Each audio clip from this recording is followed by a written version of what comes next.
Hello guys, we trust you're doing very good. Welcome back to the channel, okay, where we try to simplify your learning process in the Forex trading as much as we can. Okay, we want to have a quick review of the major cross pairs. We want to look at what's been happening within the past few days or weeks, and also what we should be expecting in the coming days, okay? But before we do that, we'd like to encourage you, if you're a first time on this channel, quickly hit the subscribe button and turn on the notification bell so you'll be the first to be notified each time a new video is added to the channel. Okay, so let's go straight into what we have today. Beginning with the USD JPY. USD JPY created a peak. USD JPY created a peak on the daily time frame, and as a result, we traded away from the peak.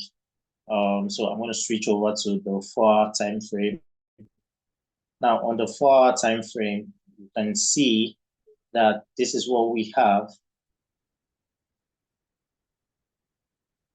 So we have this. I'm going to mark my levels on the 4-hour time frame. We had our first level 1 rise on the 4-hour time frame. We had our second level rise.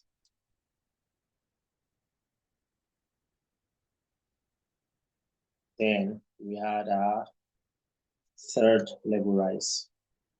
So USD JPY is actually on what we call a retracement, okay, or a pullback trade, so that it's going to continue. So what do we expect from USD JPY? It's actually retracing downwards, okay. So as you can see, this is where the trade currently is now. But we are actually expecting USD JPY to continue its uptrend. However, it's going to be continuous uptrend. My prediction is that it's going to continue its uptrend around the points 9.2. Okay, so this is the zone where I expect USD JPY to continue its uptrend. Okay, so if you're looking at trading the USD JPY, you can simply go for sales, okay, and try to look at this point, okay, as your profit zone. And then from this zone, we should be looking at USD JPY going up to continue its uptrend. Remember, it created a peak on the created a peak on the daily time frame, so it's going to continue its uptrend move. So that's my prediction. So I'm going to switch straight away to Euro USD.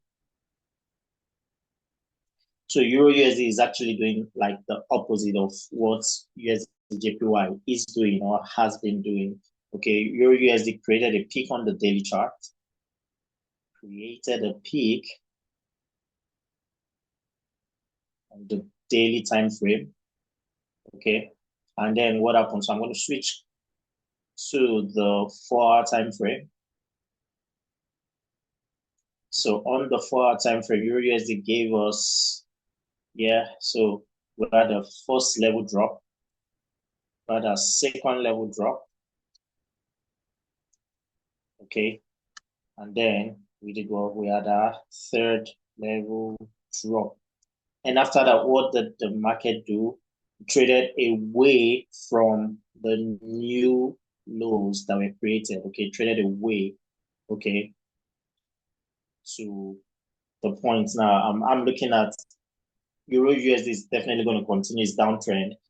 However, I'm looking at the points where it might possibly give us the retracement, give us the continuation. Sorry.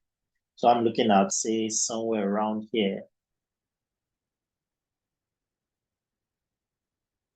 So Euro USD is actually close to the points where I expect it to react. Okay, so I expect it to react around the 1.0963, or it could even go further, okay, to 1.1003. 1.1003. So this is the zone where I expect Euro USD to actually react. Yeah. So these zones, okay, I expect Euro USD to react somewhere around there. Okay. Yeah. So you can simply continue looking out for buys right now. Okay. However, as soon as it gets to that point, you should start looking out for sell trade. Okay. It's very, very important. So, yeah. Um, this is what we've been talking about. Okay. As you can see, it didn't take me too long for me to quickly mark the levels and tell you what's been happening in the market and what is going to happen next in the market. And this was made possible all because of the method that I've been talking to you guys about, which is the beat the market maker strategy. So I'm going to be dropping some of the links in the description below. Okay, so you could check it to look out for the videos where I did and made some explanations on how we go about taking trades on what the market maker strategy is basically all about. Okay, so I am going to see you in the next video, and I want to believe that you got value. Please do not forget to hit the subscribe button if you're a first timer here. Okay, and ensure you like the video, share the videos, and I'll see you in the next video. Thank you.